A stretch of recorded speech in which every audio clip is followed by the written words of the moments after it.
Hello, everyone. Welcome to the Austin Reynolds Sports Talk Show. I'm your host, Austin Reynolds. Sorry about the 2 to 3 week hiatus, maybe even longer than that. There's a lot of mentally stuff going on in my head. I just couldn't get into it, and I apologize to each and every one of y'all.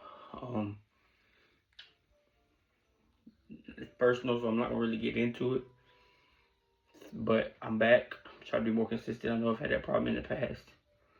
But I'll make this promise. I will be consistent from now on. If I miss a day, Monday through Friday for a show, it's more than likely because I couldn't physically do it because I have a 6-month-old at home.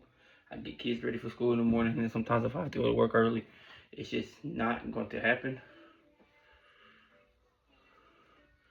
So, just wanted to let everybody know. But today, we got the WNBA standings update, MLB standings update. PGA starts the playoffs this weekend. The FedEx Cup starts, so we'll look at the top 7. I ain't gonna go through the whole list. We'll go through names and we'll go through the cut line. Then we got the NASCAR update for all their sports, and that's gonna be it. So without further ado, let's go ahead and get into it. Alright. So we'll start off in the WNBA with the Eastern Conference, with the Indiana Fever leading their conference by a half a game, as they are 20-12. Then there's a 3-way tie for a half a game, as Washington and the Atlanta Dream are 19-12, and in New York is 20-13. Then Chicago is a whole 8 games back at 12-20. Toronto is 9.5 games back at 10-21. And Connecticut is 11.5 games back at 8-23. Then we get into the Western Conference, which is my favorite conference as far as competitiveness, and I feel like that whoever wins, gets out of this conference is gonna win. I've been said that. But Minnesota, they are 27-7. Golden State, they are 3 games back at 23-9. Las Vegas is 4.5 back at 22-11. Dallas is 7.5 back at 19-14. Portland is 13 back at 13-19. Los Angeles is 13 games back at 12-19. And Phoenix is 15 games back at 12-22. And Seattle is 21 games back at 6-28. Now that's what's going on there. I know y'all see me lean down a lot. I don't have a drum or a Tron or anything like that. So let's see if I can set something up here. Nope. Okay. So now we're gonna get in Major League Baseball, and we'll go through each conference and see how they're each looking, and then we'll get into the wild card. So we'll start off in the American League, as Tampa Bay is in first place at 71-46. They have a big cushion. Not a big cushion, 5.5 game cushion. I mean, like, but they got to get enough cushion where they can, you have a bad series, you still got the lead. You know what I'm saying? So, like, they're doing very, very well. But 5.5 games back, we have the New York Yankees. 7 games back, Boston Red Sox. 10 games back is Chicago White Sox. 12 games back is the Houston Astros. 12.5 is the Texans. 13.5 is Detroit Tigers. 14 Minnesota, and so is Cleveland. Both of them are 14 games back. And Baltimore is 14.5. Seattle and Toronto are both at 16. Kansas City is at 23.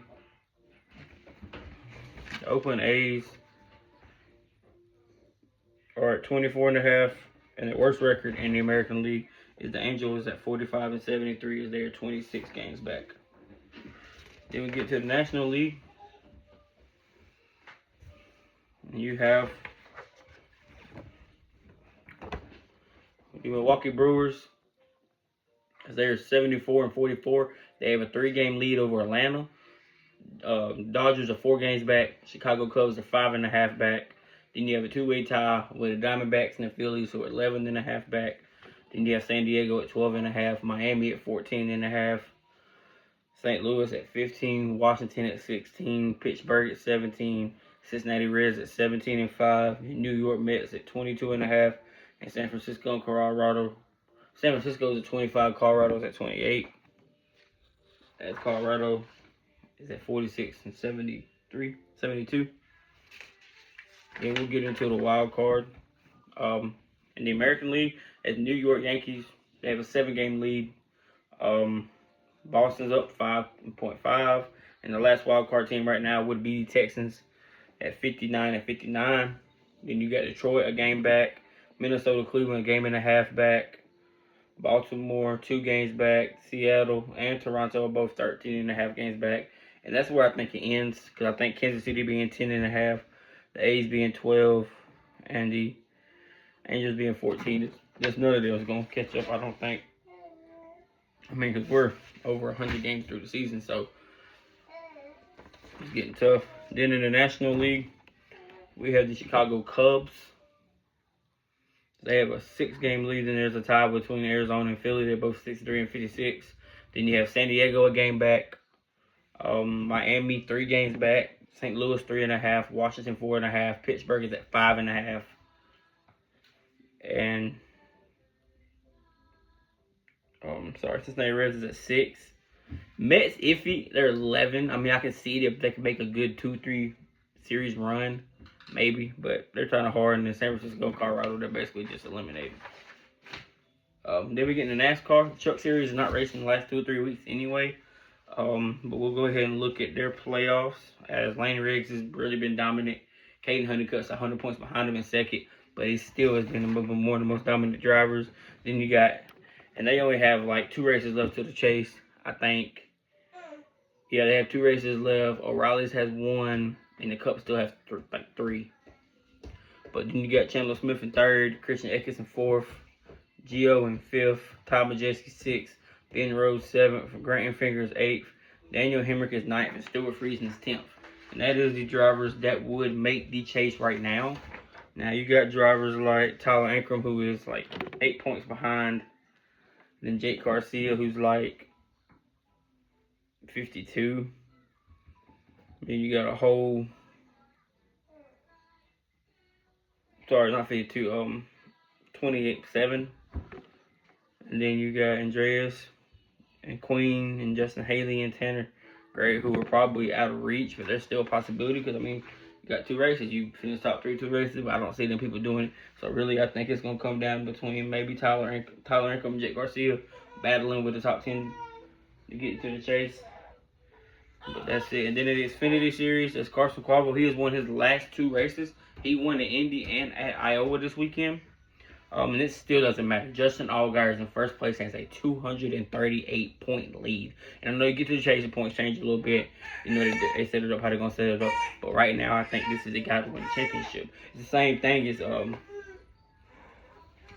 what's his name?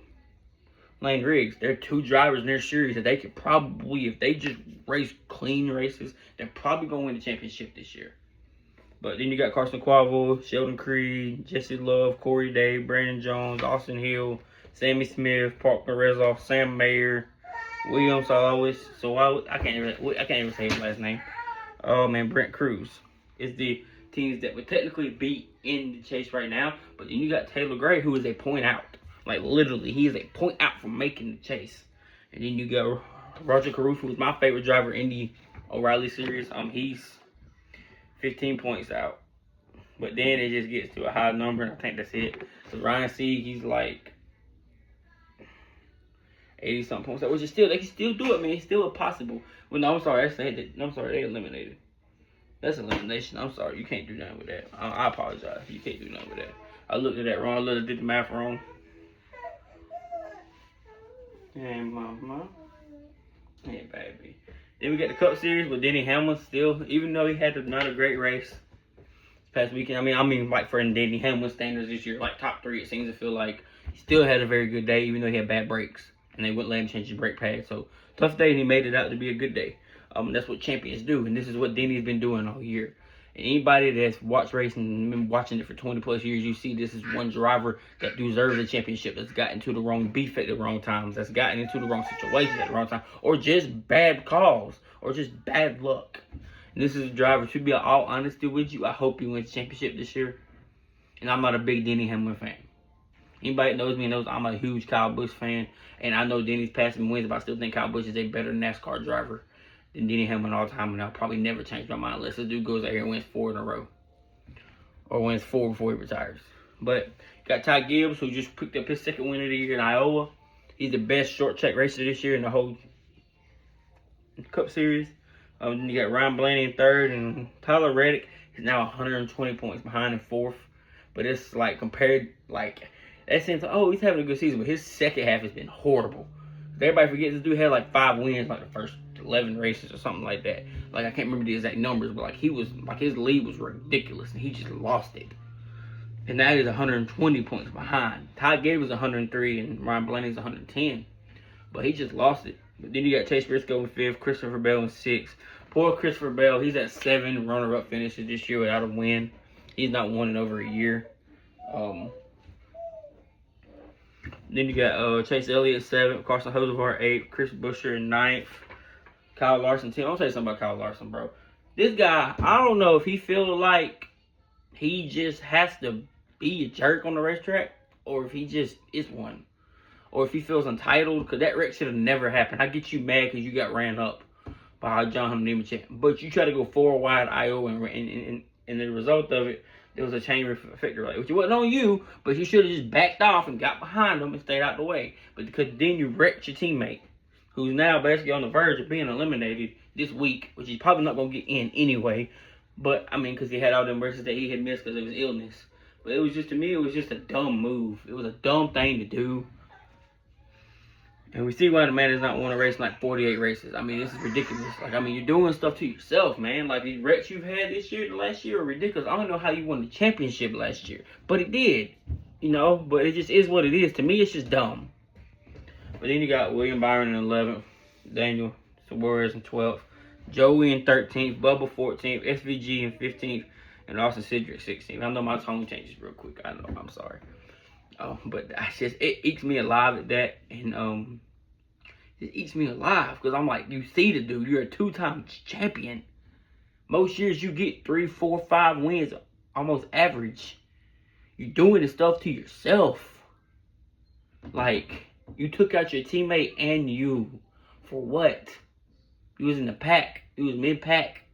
You was already not having a great race, bro. Just fix your car, do a pit strategy, and figure your stuff out, man. But as far as drivers that's still competing to get in, Brian Priest, he's like 29 points out. Ross Chastain, he's a good 40, 47. Brad Keselowski basically at like 50. These drivers, they still have a chance to get in there fighting, but that's three drivers I think still have a chance to get in. Now, there are 70 people that makes the FedEx Cup playoffs. What is it? What is it? Huh? I'm almost done. Can Daddy finish? Can Daddy finish? And then I feed you Bobble and we go eat, you go play? Okay, I'm almost done.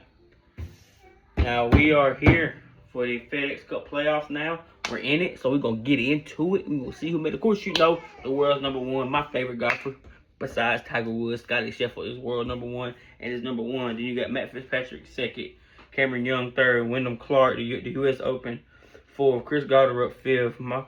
So I'm not even going to name the list. I don't know where they're at. I'm just going to name people that y'all probably know that made it. Colin Morikawa, Sam Burns, Tommy Fleetwood, Adberg, Xander Schauffele, Roy McIlroy, Akshay Bhatia, Matsuyama, JJ Spahn, Ryan Fox, Justin Rose, Ricky Fowler, Robert McIntyre, Ben Griffin, Aaron Ra, Ben Griffin, Justin Thomas, Patrick Cantley, Keith Mitchell, and then you got Max Homa, Jordan Spieth, Shane Lowry. Then we get into the top 70. Okay. As the rookie Kevon, he got in with 581 points, 8 points over Frisk. And then the people that surprised me that didn't make it this year was Keegan Bradley. He lost it toward the end of the season. Right at the end of the season, last tournament, lost it. Actually, the last couple of tournaments, lost it. And Keegan Bradley did not make it. As they start the what is it? I'll forget the name of the tournament, but it's the one up here in Memphis. I forget, y'all. Come here. What are you doing?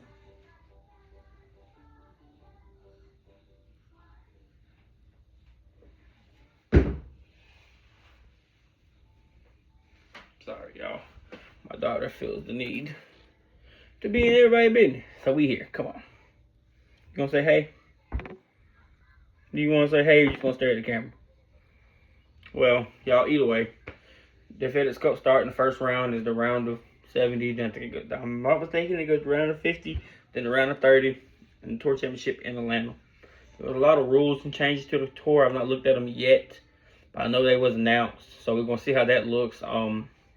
But that's it for today's show, y'all. So tomorrow, we'll come in here and look at the MLB games. The WNBA games. Excuse me. So it'll probably be a pretty quick, short show. But hey, we're gonna get one out every day. We're gonna do this. So I appreciate y'all. I love y'all. We'll be back tomorrow. I'll get this published as quick as possible so everybody can watch it. But I pray y'all have a blessed day. Alright. We out.